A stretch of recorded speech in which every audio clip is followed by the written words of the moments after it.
me costó mucho decidirme qué parte leer del capítulo 20. Porque el capítulo 20 relata una historia que es compleja, que tiene una gran lección para la vida de los creyentes, para nuestras vidas, pero es difícil lograr encontrar alguna unidad del capítulo que resuma de alguna manera lo ocurrido. Entonces, yo pensé que lo mejor era que fuéramos leyendo algunos párrafos, para no leer la historia completa, y quisiera pedirle que me siga en la lectura, por favor. Vamos a leer desde el versículo 1, capítulo 20 de Primera de Reyes. Primera de Reyes 20, versículo 1 hasta el verso 4. Luego vamos a leer del verso 13 hasta el verso 15. Luego del 20 hasta el 21. Luego del 26 hasta el 28. Luego desde el 31 al 32.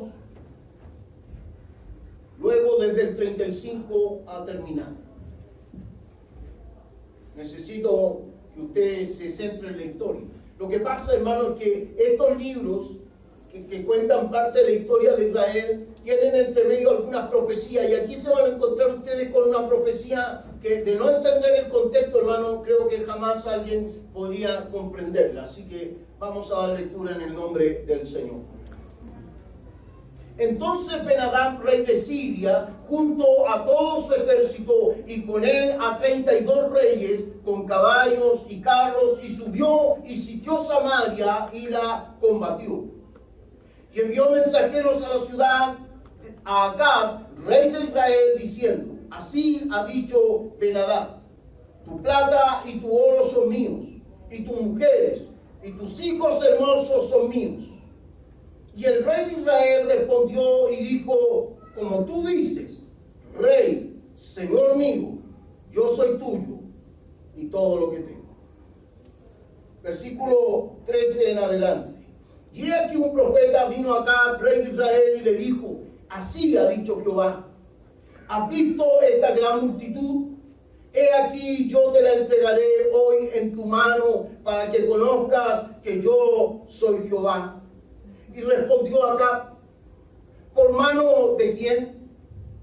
Él dijo: así ha dicho Jehová, por mano de los siervos de los príncipes de las provincias. Y dijo Acab: ¿quién comenzará la batalla? Y él respondió: tú.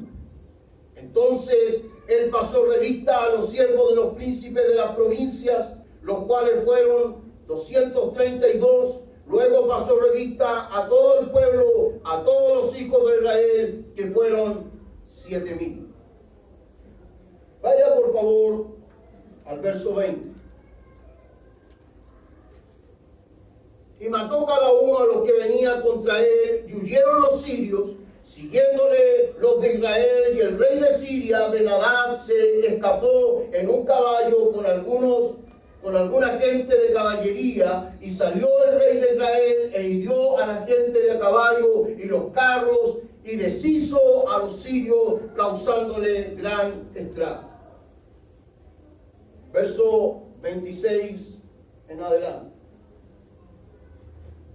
Pasando un año, Ben-Hadad pasó revista al ejército de los sirios y vino a Afec para pelear contra Israel. Los hijos de Israel fueron también inspeccionados, y tomando provisiones fueron al encuentro de ellos. Y acamparon los hijos de Israel delante de ellos como 2 rebañuelos de cabras, y los sirios llenaban la tierra. Vino entonces el varón de Dios al rey de Israel y le habló diciendo: así dijo Jehová, por cuanto los sirios han dicho: Jehová es Dios de los montes y no Dios de los valles, yo entregaré toda esta gran multitud en tu mano para que conozcas que yo soy Jehová. Verso 31, por favor. Entonces sus siervos le dijeron: he aquí, hemos oído de los reyes de la casa de Israel que son reyes clementes.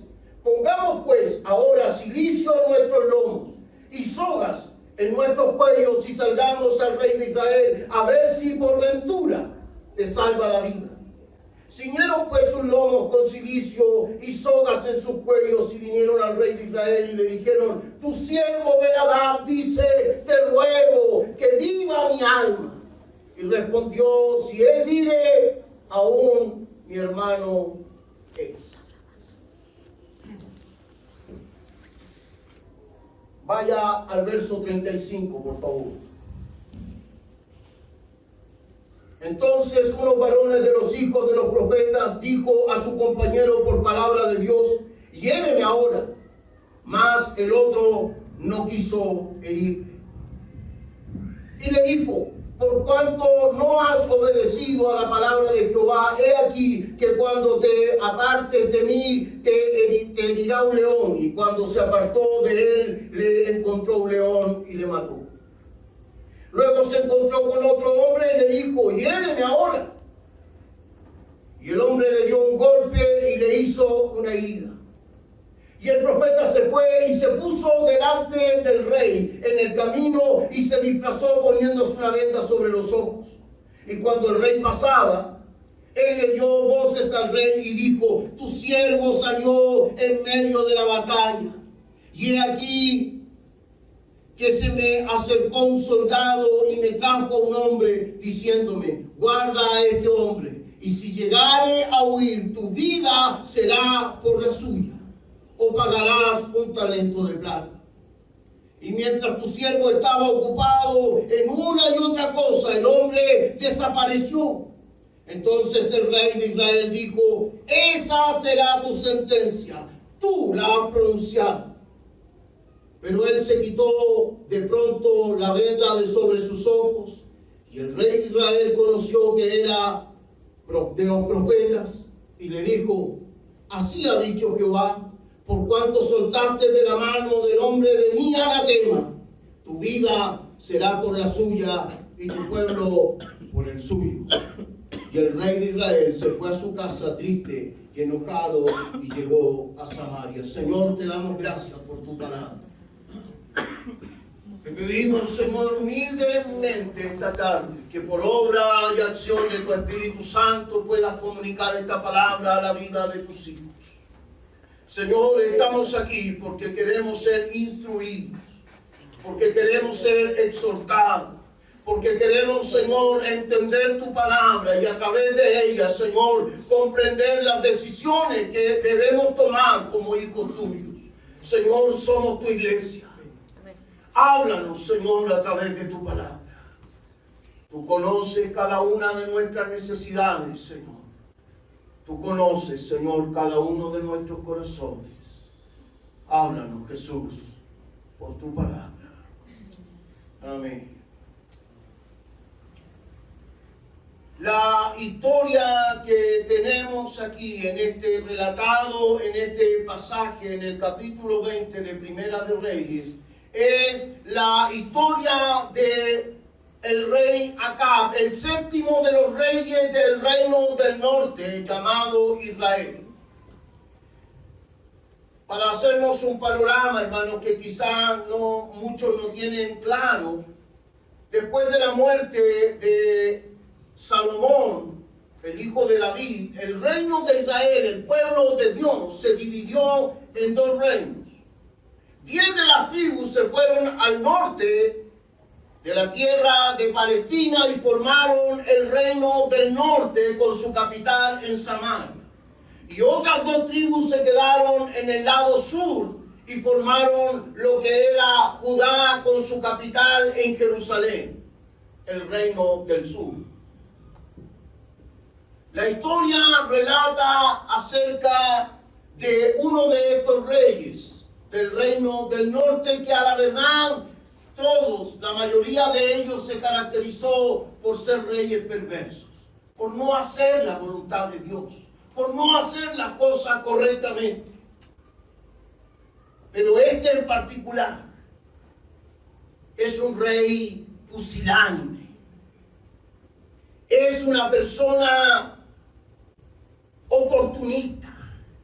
Acab es un tipo que no tiene ninguna posibilidad de convertirse en rey, pero ha usado como plataforma para su vida a su esposa, que era una especie de dragón, hermano, la señora de este tipo. Jezabel. La Jezabel que instaló en medio de Samaria, en medio de la capital del reino, uno de los cultos a Baal más grandes que ha tenido la historia de Israel. Miles de sacerdotes dedicados al dios pagano Baal los había traído esta mujer y los había instalado en el palacio para que sirvieran al dios Baal y para que dejaran a un lado la religión de Jehová. Esta mujer es la que proyecta la vida de este hombre acá, que se convierte en uno de los reyes de Israel. Y la verdad es que el acontecimiento de este momento en la vida del rey, acá gobernó durante 22 años el reino del norte. Pero este acontecimiento en particular es uno de los momentos en que Ben-Hadad II, rey de Siria, decide atacar al pueblo de Israel. La verdad es que estas rivalidades geográficas, políticas de estos pueblos se mantenían siempre. Siempre había tensión, siempre había la posibilidad de una invasión. El problema es que ahora Ben-Hadad, rey de Siria, ha formado una coalición con 32 reyes, o sea, con 32 pueblos, con sus soldados, con su gente de guerra, con todos sus carros, sus caballos, sus arqueros. Entonces, ahora sí se ha convertido en una amenaza peligrosa. La ciudad de Samaria, la capital del reino del norte, ha cerrado sus puertas. Los que han podido se han refugiado al interior de la ciudad amurallada para defenderse de los sirios, para tratar de salvarse. El rey Acab está tremendamente afligido. Yo quisiera hacerle una pregunta que está estrechamente relacionada con la lección de este pasaje. ¿Cómo definiría usted la vida cristiana en solo 3 palabras? Piense unos segundos.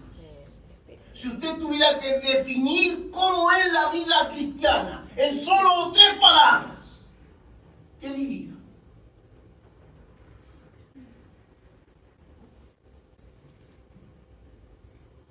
Yo, por lo menos, haciendo el ejercicio, llegué a la conclusión que la vida cristiana se puede definir como lucha, victoria, lección. Lucha, victoria, lección. Pareciera que la constante de la vida cristiana, pareciera que la vida toda de un hijo de Dios siempre se traduce en batalla, victoria, lección. El problema es que algunos creyentes se pasan la vida solo esperando el milagro, la victoria. Otros se pasan la vida en la derrota, en la batalla. Pero la mayoría de nosotros no aprende nunca la lección. Entonces, yo quisiera esta tarde hablar acerca de esas 3 cosas que definen de alguna manera nuestra vida. Acab no era un buen rey. Yo la verdad que analizando, estudiando la biografía de Acab, diría que Acab no merecía absolutamente nada, hermano. Acab no merecía que Dios lo ayudara. Acab no merecía un milagro, hermano. Y cuando pienso en Acab, pienso en mí mismo, hermano. Yo tampoco merezco ninguna victoria de parte de Dios, hermano. Yo no sé usted, pero si hablamos de merecer, de que Dios, de puro complacido con nosotros, nos quiere conceder una victoria, hermano. La verdad es que no sé si alguno de nosotros encontrará mérito alguno delante del Señor. Ben-Hadad, el rey de Siria, ha invadido, ha cercado la ciudad de Samaria, y entonces Acab, el rey, siente que ahora viene la derrota sobre su vida. A tal punto que el rey de Siria le manda embajadores, mensajeros, para decirle: mira, Acab, tu oro, tu plata, tus mujeres, tus hijas y tus hijos son míos, le dice el rey. ¡Qué tremendo, hermano! En ese tiempo, hermano, mandarle a decir eso a un rey era la ofensa más grande, la posesión más profunda y más preciosa, más grande para un rey era su propia familia, sus mujeres, sus hijos. Ese era el motivo de orgullo, sus propias riquezas. Y mire cómo contesta acá. Se supone el Hijo de Dios.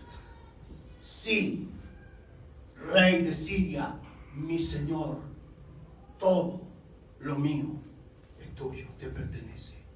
Acab estaba sumido en la derrota. Acab estaba sumido en la batalla. Acab estaba sumido en una situación en la que el problema era tan grande, tan amenazante, que lo único que puede reconocer ante sus ojos es que el problema se ha convertido en el Señor de su vida. ¿Cuántas veces en nuestra vida cristiana no hemos sentido que el problema se convierte en el Señor de nuestra vida?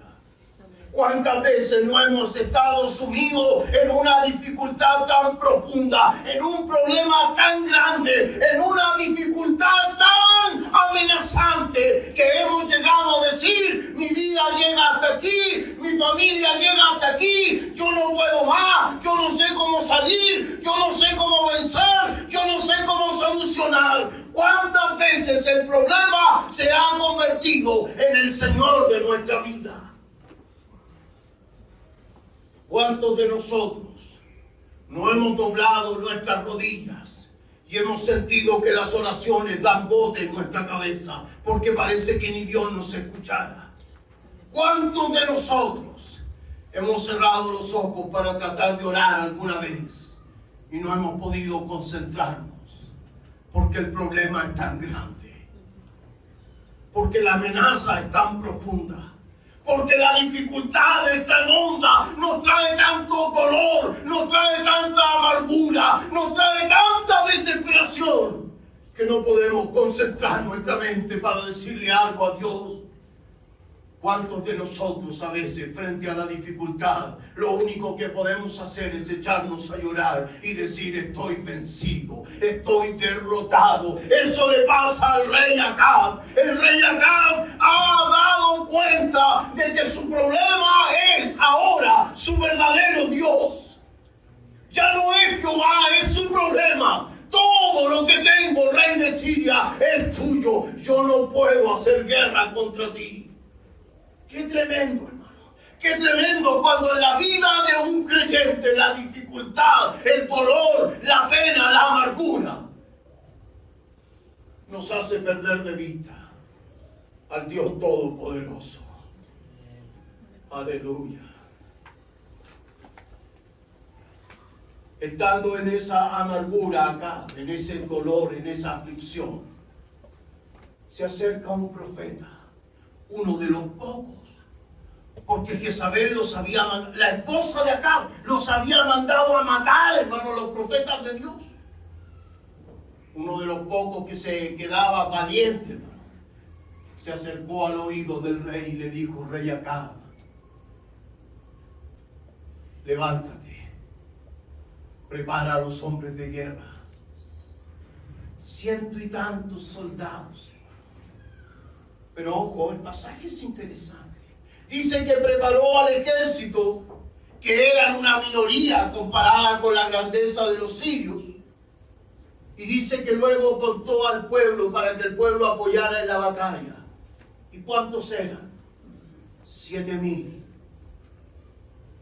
Eso fue lo que le había dicho Jehová al profeta Elías cuando desafió a los sacerdotes de Baal. Jehová dijo que 7,000 rodillas no se habían doblado tras Baal, se habían quedado consagrados a Jehová. Ahora ese pueblo consagrado, ese pueblo que todavía confiaba en Dios, estaba cubriendo las espaldas de Acab y dispuesto a ir a la batalla. Y entonces el profeta le dice: levántate, Acab, porque Jehová entregará a los asirios en tu mano y tendrás victoria sobre ellos. Qué precioso es cuando en la vida de un creyente el Señor nos trae la victoria. Es maravilloso, hermano. Yo como pastor muchas veces me ha tocado ver la cara de los victoriosos, hermano. Porque cuando el Señor nos da la victoria, hermano, hasta nuestro rostro cambia, nos cambiamos hasta el peinado. Llegamos aquí con unas ganas de alabar al Señor que no nos para nadie. Bueno, y miren lo que le dice el profeta. Acá, ahora sabrás quién es Jehová. Acá, hermano, que había permitido que en la capital de Samaria se levantara culto. Incluso, hermano, la Biblia ha registrado en la historia de este rey que él, hermano, que él levantó los fondos y los recursos para que se construyera un templo a Baal en la capital de Samaria. Este rey acá no merecía ningún milagro, no merecía ninguna victoria. Pero Dios tuvo misericordia de él y quiso ayudarlo.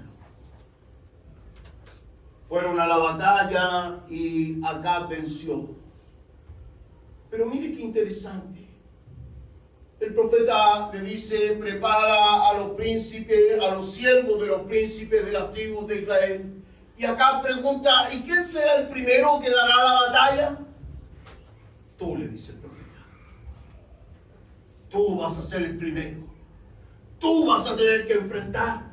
Tú vas a tener que ser valiente y enfrentar las dificultades que tú mismo has creado. Y entonces acá decide ir a la batalla y Jehová le da una victoria tan grande, hermano, que dice que el rey de Siria tuvo que huir, meterse, esconderse por ahí en alguna casa, de casa en casa, huyendo, escondiéndose para que no lo mataran. Una tremenda victoria. Porque Dios siempre, hermano, y a pesar de nuestros errores, Dios siempre nos dará una victoria. Nuestro Dios no nos va a dejar caer. Nuestro Dios no va a dejar que nos hundamos. Nuestro Dios no va a dejar, hermano, que los enemigos de su nombre pisoteen a sus hijos. Dios siempre tiene victoria para sus hijos. Dios siempre tiene una salida para nosotros. Dios siempre tiene una puerta abierta. Dios siempre tiene algo para salvarnos, para socorrernos, para ayudarnos. Somos sus hijos, Él nos ama. Aleluya. Pero fíjese que los sirios, que eran bastante dados a la magia, dijeron: esta derrota ha sido porque el Dios de los de Israel es Dios de los montes, de las montañas, pero no es Dios de valle, de la explanada. Ellos tenían una mente mágica.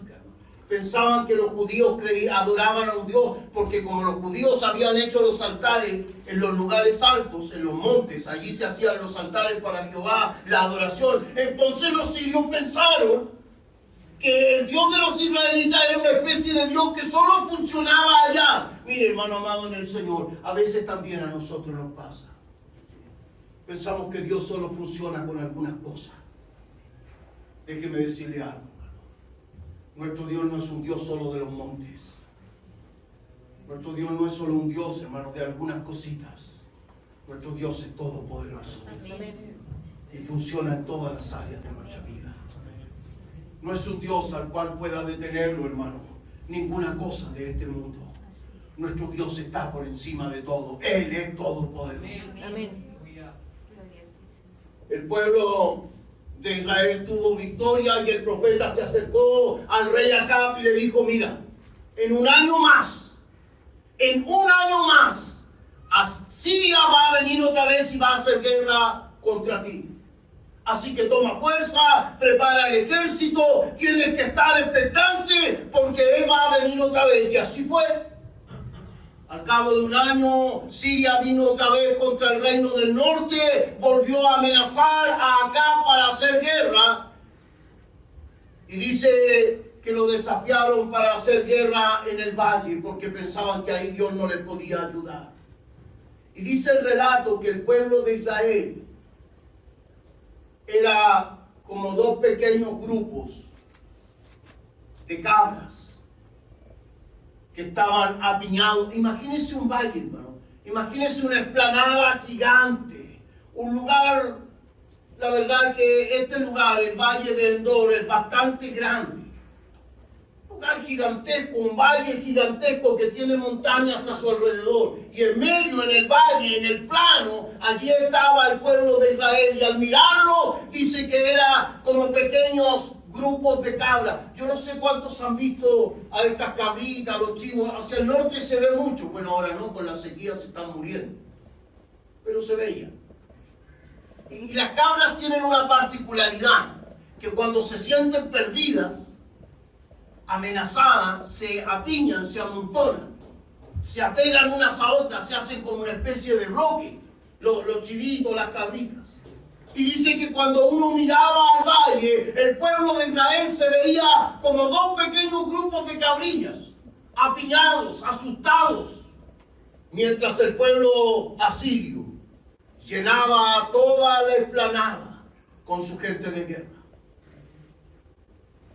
Cuando se acercaron para matarles, se levantó el pueblo de Israel, dice, y dio muerte a cada uno de ellos.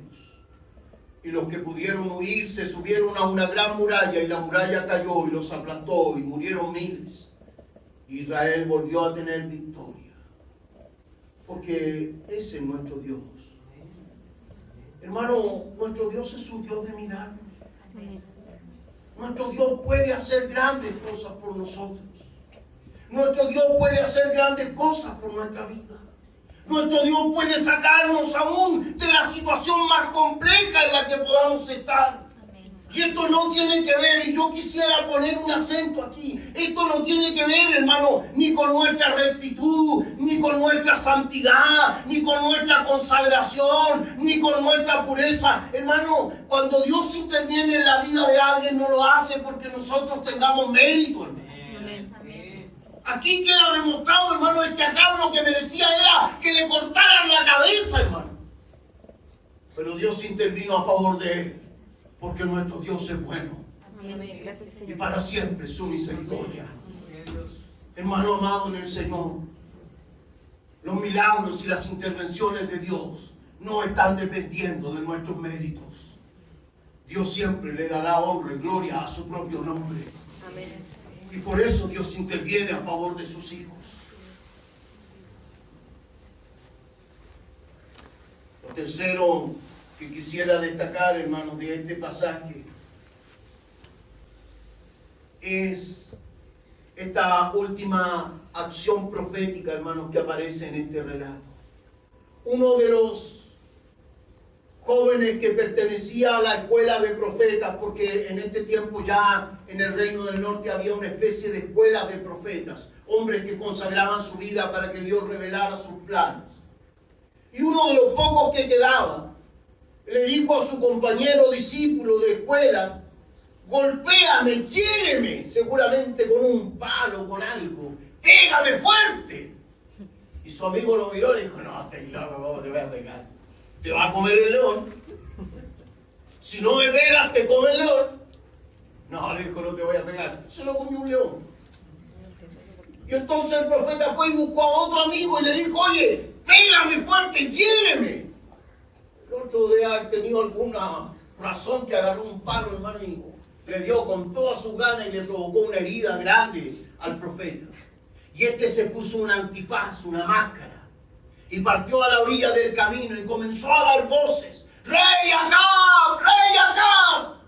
Y el rey puso atención. ¿Qué pasa? Mi rey, le dice, vino un soldado en medio de la batalla y me dejó a un enemigo para que yo lo custodiara, lo cuidara. Y yo estaba preocupado con las cosas y este hombre, el preso, se escapó. Y resulta que ahora yo tengo que pagar con mi vida porque el preso se escapó. Era un cuento. Yo no sé si los profetas pueden meter cuentos. Pero este metió un cuento. Yo en alguna discusión teológica, ética, veremos este pasaje, pero por ahora hay que decirlo, hermano. Este profetilla metió un cuento. Le contó una historia que no era al rey Acab. Pero no era el único, hermano. Ya Natán lo había hecho con el rey David, le había contado una historia que tampoco había ocurrido, así que no se preocupe. Y el rey Acab le dijo, ¿así? ¿Se te escapó el preso? Entonces la sentencia la has dicho con tu propia boca. Tienes que morir porque se te escapó el preso que te habían encargado. Y entonces el profeta se sacó la venda de los ojos. Y el rey Acab reconoció que era profeta. Y el profeta le dijo a Acab, Jehová te había entregado en tu mano al anatema.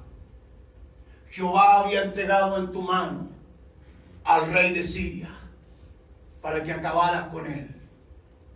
Y según el relato del capítulo 20, dice que Acab hizo pacto, le perdonó la vida y pactó con él al punto de que hicieron nexos entre la ciudad de Damasco, capital de Siria, y Samaria, capital del reino de Israel, del pueblo de... Hasta ese punto lo llamó, Acab llamó hermano al rey de Siria. Entonces el profeta le dice, como tú no aprendiste la lección, vas a morir. Es tan trágico, hermano, la historia de Acab, que el capítulo 22 del mismo libro de Reyes cuenta que Acab, en una de otras batallas de las que tuvo él como rey, la batalla de Carcar, dice que fue disfrazado. Mire, hermano, la tontera del ser humano, ¿eh? Dice que se disfrazó para que se confundiera Dios y no se cumpliera la profecía sobre él. Se disfrazó, hermano, para no morir en la batalla, para que no se cumpliera la profecía. Y Dios, por hermano, como es Dios, dice que un arquero enemigo de Carcar tiró una flecha al azar. La tiró nomás por tirarla. Y se le metió justo entre medio de las costuras de su protección y lo hirió de muerte. Dice que a tal punto que cuando volvieron con él a la ciudad en un carro de emergencia para poder salvarlo, los perros vinieron y lamieron la sangre que caía del carro de Acab, el rey de Israel. Porque la mano de Jehová y lo que Dios había dicho se había cumplido sobre él. Hermano amado en el Señor, es cierto que nosotros los cristianos a veces pasamos momentos difíciles. Tenemos batallas, tenemos pruebas, tenemos luchas. También es cierto, hermano, que Dios siempre está dispuesto a intervenir en nuestra vida y sacarnos de los problemas, bendecir nuestra vida. Pero hay algo que usted y yo necesitamos aprender esta tarde. La lección. Tenemos que aprender la lección, hermano. Nosotros sabemos cómo evitar meternos en problemas. Mire, hermano, Dios siempre va a intervenir. Dios siempre nos va a ayudar. Pero debemos aprender, hermano, cómo debemos vivir nuestra vida cristiana. Debemos aprender cómo debemos decidir delante de Dios. Hermano amado en el Señor, usted sabe muy bien cuál de sus decisiones, hermano, son decisiones que desafían la voluntad de Dios. Nosotros los seres humanos nos equivocamos constantemente, hermano. Pero también sabemos y tenemos conciencia de cuáles son esas decisiones que siempre están desafiando a nuestro Dios. Tengamos cuidado. Nuestro Dios es bueno y es misericordioso, pero también demanda de nosotros una vida disciplinada. Hermano amado en el Señor, tú conoces tu corazón, tú conoces tu vida, tú sabes las decisiones que estás tomando, tú sabes las decisiones que tomas en tu vida, en tu negocio, la vida económica, tú sabes las decisiones que tomas sobre tu dinero, tú sabes las decisiones que tomas sobre tus recursos, tú sabes las decisiones que tomas sobre tu tiempo, tú sabes las decisiones que tomas acerca de los lugares donde vas, de lo que haces, de lo que dices, de la clase de vida que estás viviendo. Tú conoces tus propias decisiones. Ten cuidado. No sea que tus decisiones, hermano, sean las que están causando conflicto en tu vida. Debemos aprender la lección. Debemos dejar de hacer lo que no agrada al Señor. Debemos aprender a vivir una vida, hermano, que agrade al Dios que nos llamó. Amén. Cierra tus ojos un momento, por favor. Bendito Señor, te damos gracias esta tarde por tu palabra. Gracias, Señor, porque hemos aprendido que nuestra vida, Señor, probablemente siempre se vea enfrentado a dificultades, siempre nos veamos enfrentados a adversidades.